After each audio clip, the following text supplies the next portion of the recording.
There's a lot of different preparations you could either start doing right now or in the midst of Pandaria pre-patch to be as ready as possible for this upcoming expansion. In the pre-patch, we will be able to level up the new race Pandarian, but also the new class monk.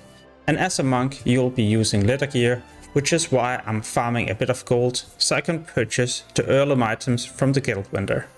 As a monk, you can play as 3 different roles: tank, melee DPS and healer. So I usually try to purchase as many stamina and intellect heirloom items as possible, but also agility and stamina ones. On top of this, I've also farmed justice points to purchase the remaining items, including different weapons. I would either purchase the one-hand mace to give stamina and agility as a melee DPS, but you can also go for the two-hand staff if you wish to play as a healer. There's also going to be a two-hand mace and another two-hand staff, and both of these will be working for a tank. And don't forget to purchase the different trinkets. What I've also been doing lately is to sell different items on the auction house to build up a decent amount of gold. Gold is always important, especially at the beginning of a new expansion. You'll for example need gold if you wish to purchase level 90 epic and rare items, max out your professions even quicker, but also to spend this on the new thing, Black Market. At the Black Market you can get different epic items, mounts and even old tier 3 pieces. Tier 3 pieces has not been obtainable for the last couple of expansions, so it gives you the opportunity to maybe finish your set or purchase tier 3 rogue or druid set, as you can use this for your upcoming monk. But believe me, these items will definitely not be cheap, so you will need a high amount of gold to get your set. Talking about leather transmog items, if you already have a character that can use the leather transmog, then you could head to the auction house and purchase these items, equip them, and that way also save the transmog for your upcoming monk. Maybe while these items are still cheap. You can also head to different vendors where you can purchase items for justice points and honor, or even head into old raids. In original Mist of Pandaria, we were not able to enjoy the new pet battle system in the pre-patch, but this is going to change in the Mist of Pandaria Classic version, which is why I'm also currently buying all the different pets I plan to use. I still believe these are cheap, but when we get closer to the pre-patch, or at least in Mist of Pandaria, I could also see a lot of these becoming more expensive. You can use the pet battle system to level up your own characters, unlock quests and even different achievements, so purchase these pets while they're still cheap. What I've also done is to farm 4000 honor points and justice points.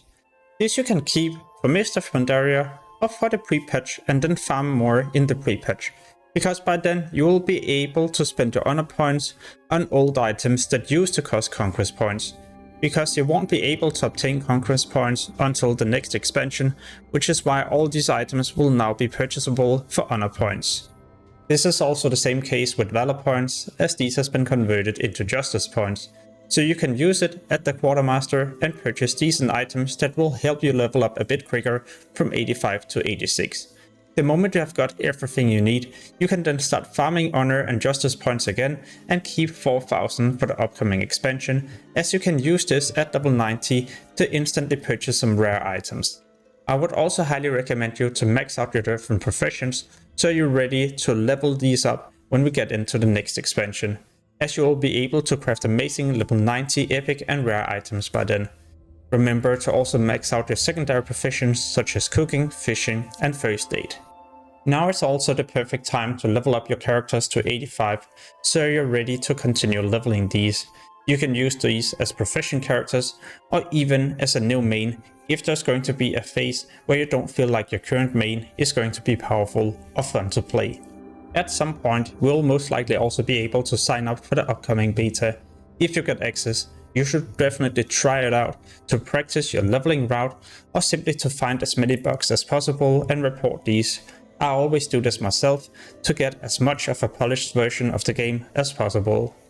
For those of you that will be leveling up characters during the pre-patch, then I will be using this Cataclysm leveling guide, but it will eventually also be updated and working for Mist of Pandaria when we need to get to level 90. For more information, check out the description below this video. Talking about leveling, you could also prepare completed quests in your quest log and hand these in at the launch day to reach 86 even quicker. Dungeon quests will definitely be rewarding the most experience, But if you have already completed a lot of these, you could then pick up different daily quests instead.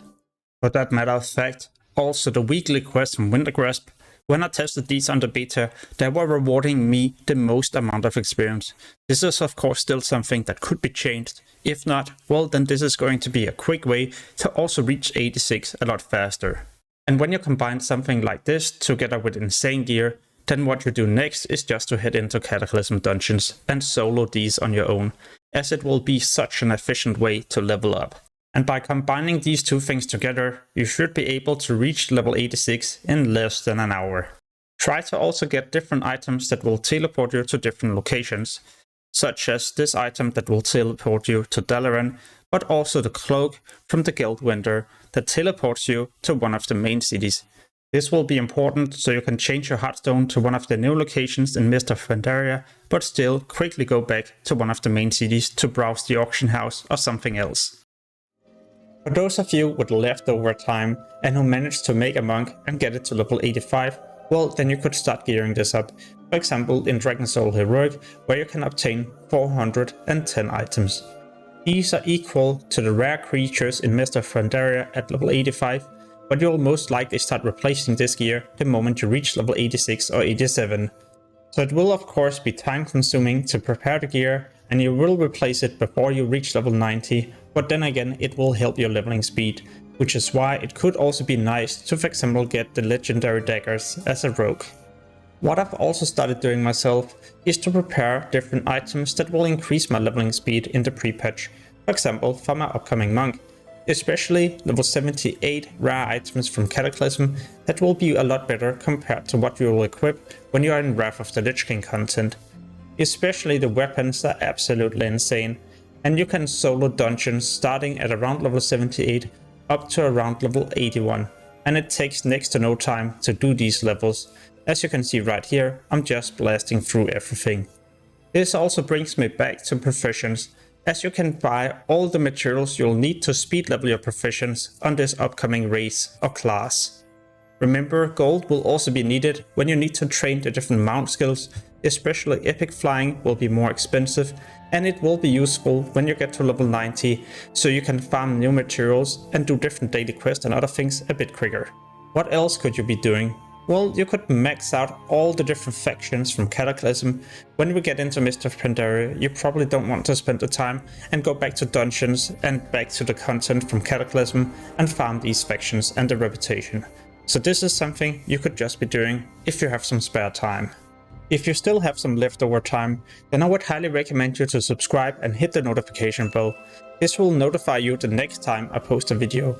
And you can always go to my channel and watch all my other Mist of Pandaria videos and guides. There will definitely be some that you will find useful. As always, thank you so much for watching and have an amazing day. Peace.